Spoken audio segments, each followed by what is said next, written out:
Bueno, continuamos con nuestra entrevista al general Agüel y ahora le vamos a preguntar que, según el ex embajador Diego Aguilar, el gobierno del presidente Macri no tiene que pedir auditorías, tiene que hacerse cargo a beneficio de inventario. Como viene ocurriendo, dice él, desde el pasado. ¿No se delata a sí mismo y al peronismo con este juicio tal vez apresurado, general? Yo entiendo lo que ha dicho Velar. Creo que el análisis de la corrupción la va a hacer la justicia independiente. Porque de lo contrario se entraría en un terreno litigioso de orden político. Y el nuevo presidente tiene que llegar a la unidad del pueblo argentino, que está totalmente dividido. Hay una juventud que ha sido preparada ideológicamente. La ideología no tiene nada que ver con la política. La ideología es el arroyo sucio, lleno de falsedades, para construir un relato de carácter electoral, para construir poder. La política es un acto de amor, es un acto de entrega, es la búsqueda de la unidad, es la búsqueda de la felicidad, es la búsqueda de los objetivos políticos de largo plazo que le dan un destino a una nación joven, fuerte, llena de capacidades enormes. Quiere decir que esta tarea de limpieza que hay que hacer por los graves problemas de corrupción administrativa está en manos de los jueces.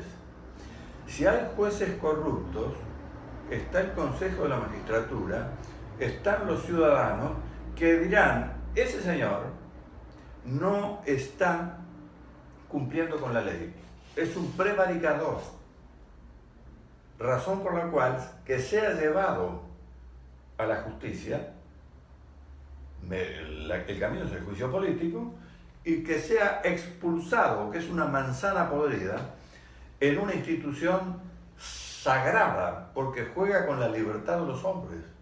Es la justicia. El núcleo duro de un Estado moderno son las Fuerzas Armadas. Razón de fuerza y fuerza de razón, lo dijimos hace un momento. En el ámbito inmediato está la justicia, que es la que preserva juntamente con las Fuerzas Armadas a la situación de paz. Las Fuerzas Armadas de un Estado moderno administran la paz, prevén la guerra para que la guerra no llegue. Toda la legislación de seguridad nacional de la Argentina está hecho a la inversa. Impide el planeamiento estratégico de los riesgos y amenazas que están presentes. Nos ordenan como si estuviésemos en el siglo XIX, estamos en el XXI, que es el único planeamiento que se puede hacer en el Estado Mayor conjunto es contra el Estado vecino, mientras la Cancillería dice que estamos integrándonos con el vecino. Hoy a primera hora he recibido un mensaje de una persona que yo estimo mucho, totalmente equivocada. De ninguna manera puede aceptar el presidente las felicitaciones del primer ministro inglés.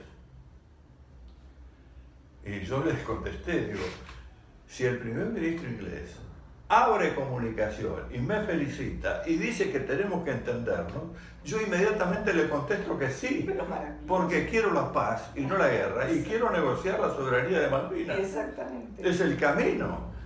Es decir, hay una inducción de error al hombre que indudablemente, como lo dije hace un momento, es un sobreviviente. No es un hombre que abreva en las fuentes de los clásicos. No conoce la conducción de un Estado moderno. El Estado moderno existe como reemplazo del feudo. El hombre de la colina, espada al cinto, coraza y caballo, escuderos, era sostenido por el trabajador del valle. Como era guerra permanente, hubo mentalidades lúcidas en la Alta Edad Media que dijeron: el sistema feudal no camina, es la lucha permanente entre ellos y con la monarquía. Vamos al Estado Nacional moderno. Quiere decir que el Estado Nacional hereda aquel contrato social. El Estado Nacional tiene que brindar paz, no conflicto. Es la responsabilidad. Y el hombre de trabajo paga sus impuestos para que este Estado retenga la situación de paz. Y estamos haciendo todo al revés. Bueno, precisamente haciendo mención a la paz, veamos en la próxima pregunta el editorial de La Nación, el diario La Nación, titulado No más venganza, que levantó una ola de polémicas y obligó a su personal a reaccionar consecuentemente. Este editorial, sin embargo, ha caído bien en otros sectores de opinión. ¿Ha sido, para su parecer, un editorial apresurado? ¿Cuál es su opinión? De ninguna manera. Nada de apresurado. Ha sido una editorial que sacó a la luz un tema oculto. Pero ha permitido que conociésemos a los tartufos. Tal cual. A los que mienten. Sí. Se ponen de acuerdo por el tema de la economía, pero cuando hay que hablar de la seguridad, protegen a los terroristas, en forma directa o indirecta.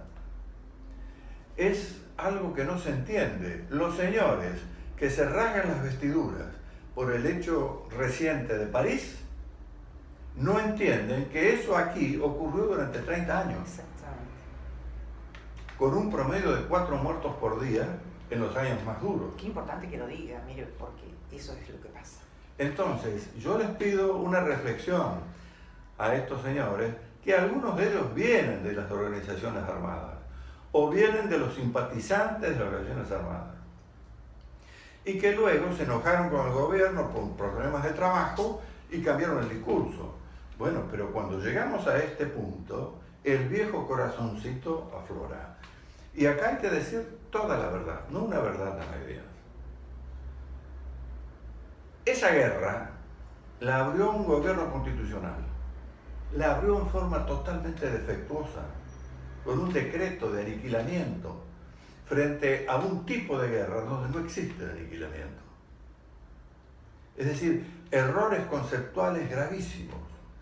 La envió a los Estados Mayores Generales, que son administrativos, y no al Estado Mayor Conjunto, que es el operacional, donde debió realizarse el planeamiento estratégico, que es imprescindible, pero para ponerlo en marcha, el Congreso tendría que haber transformado el decreto en ley, tal como lo hizo Avellaneda con Roca antes de la campaña del desierto. Roca le dijo: señor presidente, estoy de acuerdo, usted ha tomado mi idea, hay que salir de la actitud defensiva y pasar a la ofensiva. Muy bien, pero el Congreso que intervenga y que haya una ley, sostén del empleo de fuerza en el marco interno. En el marco interno no rige el derecho internacional público, la Convención de Ginebra. Hay que homologar los términos de la Convención de Ginebra en la legislación interna que sostiene el empleo de fuerza. Entonces yo voy a tener en los planos tácticos las reglas de empeñamiento. No ha habido reglas de empeñamiento porque el sostén ético-jurídico de empleo de fuerza no se hizo. Y no se hizo por ignorancia, militares y civiles, políticos, pero además porque hacía 15 años que había desembarcado oficiales del ejército cubano para encuadrar a oficiales propios de guerrilla, preparándolas en la zona de Salta, 59 y 60. Habían pasado 15 años y el tratamiento que se le dio era de orden policial. Indudablemente que cuando se llenó de sangre el país, cuando ya era escandaloso todo, el diputado Esteco decía que había que aplastar a esas ratas en sus madrigueras, con términos tremendos, en el Congreso. Muy bien. El doctor Sánchez Toranzo resumió todos los discursos radicales de ese momento eran los más violentos, porque el gobierno era peronista, justamente por lo que estaba ocurriendo. Ese discurso de Sánchez Toranzo, presidente de diputados, tendría que ser uno de los motivos de comentario o publicarlo permanentemente para que nuestra juventud conozca lo que estaba pasando en esos momentos, que da lugar a la reacción de Luder. Pero Luder se equivoca enormemente, primero en destinar una comisión especial, en vez de emplear a las instituciones del Estado. Segundo, no dicta la DENAC, la Directiva Estratégica Nacional. Ahí tendría que haber aparecido en su segundo párrafo el sostén jurídico del empleo de fuerza. Algún juez una vez me preguntó, ¿por qué usted mezcla lo ético con lo jurídico? Porque si lo jurídico no es ético, doctor, estamos directamente dando una norma contraria a nuestra cultura. Sería una aberración. Eso luego desciende en la Directiva Estratégica Militar. Y ahí es donde se construye la base para que en el nivel táctico las reglas de empeñamiento sean claras. Aquí no fue así. Los comandantes tuvieron que hacerse cargo de las carencias del nivel político y del estratégico militar superior. 3 hombres de las Fuerzas Armadas, que debieron de haber solucionado esto, haber hecho lo mismo que hizo Roca. Primero, señor presidente, la ley.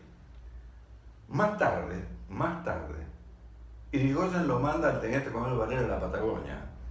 Los anarquistas y comunistas estaban ensangrentando 2 provincias. Varela va y lo pide al ministro de Guerra y Marina sobre qué base va a actuar.